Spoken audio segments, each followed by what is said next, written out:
Hey all, welcome back. I've got the beautiful Table Mountain, Cape Town behind me, and there's the rugby stadium there. Let me see if I can touch it. Okay, got it.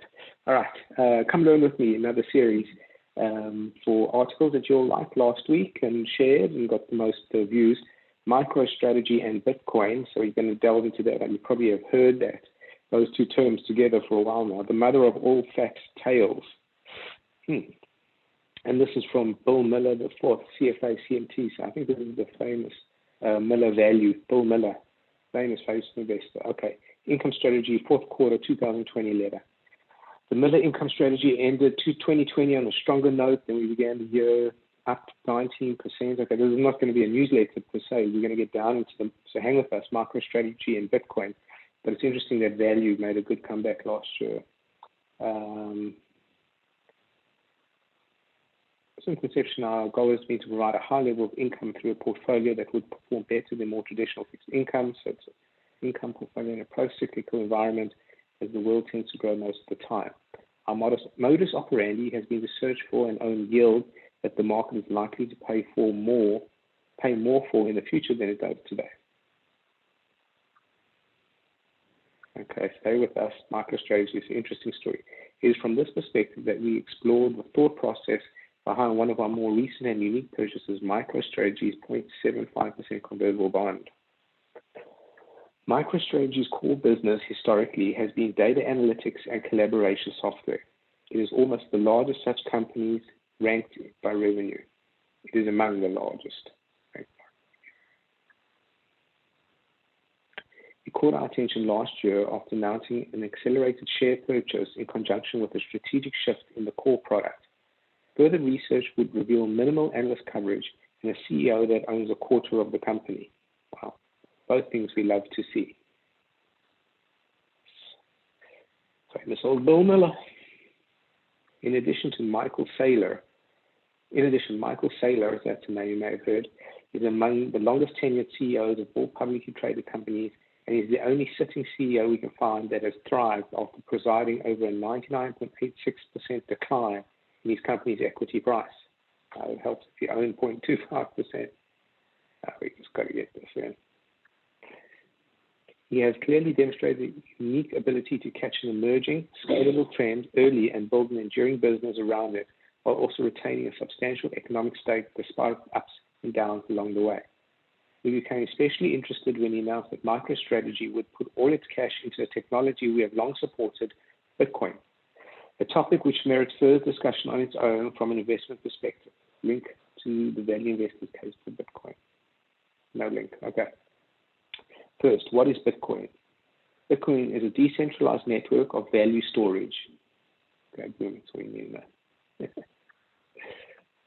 Its core technology breakthrough lies in users' ability to transfer value to another network participant without any central administrator or authority. This means that users can ship large quantities of value to each other around the globe almost instantly, 24 hours a day, 365 days a year, using only one participant's public key and little administrative hassle. Miners verify transactions in exchange for new coins, though the reward for each mined block decreases every 210,000 blocks, or approximately every 4 years. Unlike the dominant system of account now in use, currencies, the supply of measuring units is predetermined and will never exceed 21 million. That's the key. Bitcoin. While aggregate participation in the network is effectively unlimited, there will never be more than 21 million Bitcoins on the ledger, which means that more network participants make each spot on the ledger more valuable. Each Bitcoin is divisible into 100 million units or Satoshis, and one Satoshi is worth 0.0004 as of this writing. At a price of $1 million per Bitcoin, a Satoshi would equal 1 cent. So Bitcoin's around 40,000. Okay, that's it. Now that we know what Bitcoin is, why might someone want to own some? The short answer is that there is no other asset that combines Bitcoin's liquidity with its upside potential.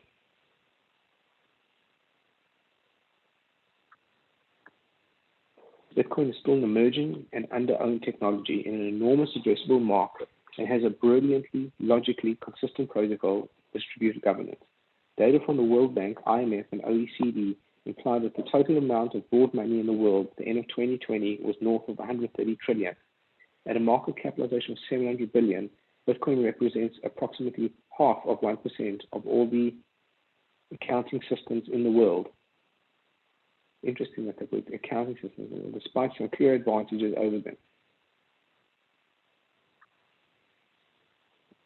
Between the end of 2019 and October of 2020, the globe stock of broad money grew at a 20% annualized rate. In comparison, the supply of Bitcoin grew by 2.5% in 2020. In other words, Bitcoin's total market capitalization today equates to just half of the global money printed during an average 2-week period in 2020. Its supply is known, and will not change due to constituencies, policy-making errors, or unanticipated consequences. Never underestimate what politicians can do.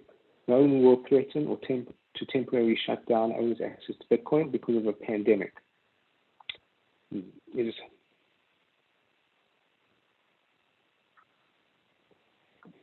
is harder to steal than the other stores of value, and it changes hands much more easily. There is more information transparency around Bitcoin than there has been around any currency in the history of the world, and buyers know what they're getting. Perhaps most importantly, Bitcoin has been the best performing asset over 8 of the past 10 calendar years. And its annualized performance has blown away the next best performer, the NASDAQ, by a factor of 10 over the past decade. Wow.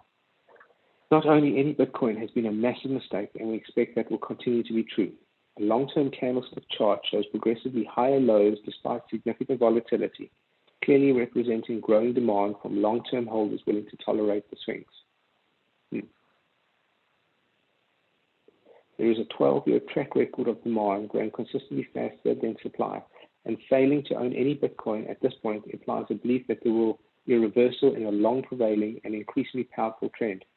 Almost every long-term holder of Bitcoin has earned a higher rate of return in Bitcoin than in anything else. And those who understand it see little reason to put their excess marginal liquidity into other assets at this point. The world is ruled by flat tail events or seemingly improbable occurrences that have an outsized impact. And all indicators so far point to Bitcoin being one. Preferred mediums of exchange tend to move in long cycles. We may be in the midst of a major global transition that continues to go largely unnoticed. Not unnoticed by us, let's be honest. Obviously, we've got a crypto mini group. We know a lot about crypto. Bitcoin is not without doubters, and any serious investor must consider opposite perspective and weigh its merits.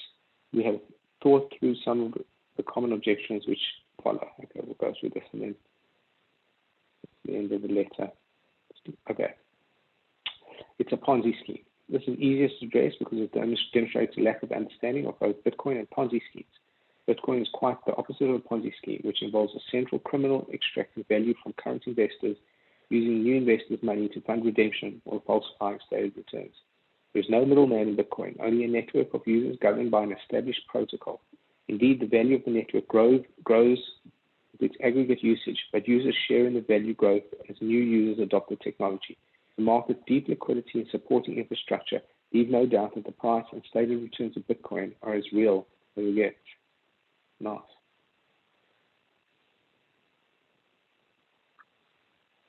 It produces nothing and therefore has no intrinsic value. What it produces is the ability to store and transmit value according to a logical predetermined algorithm and decentralized governance. He's so smart, Bill. The value of any asset that pays no dividends, like Berkshire Hathaway stock or the US dollar, is what buyers and sellers collectively believe it's worth. Bitcoin's current market capitalization of $700 billion, buyers and owners believe it is more valuable than all but 6 companies in the S&P 500, all of which are tech companies. Some other coin or technology will replace it. Unlikely at this point. A look at the history of new technological standards shows many instances in which the winner is not always the most robust technology, but the one that is early and robust enough. Bitcoin's market cap is over 5 times Ethereum's. While Ethereum may be a survivor, there are ways to mimic its functional benefits with Bitcoin. Okay. It's too volatile to restore value or medium exchange. Indeed, as we flagged earlier, it has done much better than simply store value. When Bitcoin's volatility approached that of treasuries, its market cap and price per Bitcoin will be immensely higher and leave little room for excess return. At that point, one could imagine transitioning to become a more commonly used medium of exchange. Now, if it actually works, regulator will ban it. It has worked for 12 years with little regulatory interference under multiple administrations. In fact, the regulatory outlook for Bitcoin in the US has never been brighter, which may explain why so many institutions are now getting involved. In 2014, a senior member of the Federal Reserve Bank of St. Louis, studied Bitcoin and concluded that enforcing an outright ban is close to impossible. Well-run central banks should welcome the emerging competition. The Office of the Comptroller of the Currency, which is a branch of the United States Treasury Department, has said that chartered banks can now custody cryptocurrency and use blockchain technology to settle transactions. Okay, that's big, right? The U.S. government collects capital gains taxes on Bitcoin and has auctioned over $6.5 billion at current market value to the public. It would be an abuse of power to sell property of that much value to a government's constituents, collect taxes on it, and then ban it. The new head of the SEC, Gary Gensler, is a Bitcoin fan. While we believe the next decade will see adoption grow at a much faster rate than it did during Bitcoin's first decade, it is unlikely that Bitcoin will work so quickly that it becomes disruptive to long-standing reserve currencies, and to the extent it does, it will be worth a lot more. Let's just get this. The new head of the SEC is a fan. After reviewing the resting codes for Bitcoin, it's time to review the MicroStrategy convertible security you own. It is the only debt that the company has, and the amount of the issue is $650 million, which is approximately half of what we think the core business is worth. So when MicroStrategy issued the bond at par, in our assessment, there was very little downside and an almost free call option on Bitcoin. MicroStrategy now owns more Bitcoin than any operating company, which imbues some scarcity value above and beyond the value of the core business and the coin it holds. We have not fully considered MicroStrategy's new optionality between its direct data feed into the world's largest companies and its massive stash of Bitcoin. It is likely that Mike or Saylor have. Yeah. Love it. That's great.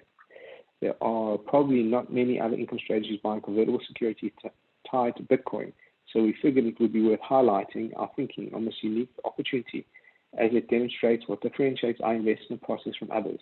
As always, we remain the largest investor in the strategy and welcome any questions or comments. Bill Miller, LaFort, CFA, CMT, Chief Market Technician. And I got some other contributors. Great article. Hope you guys enjoyed it. Out.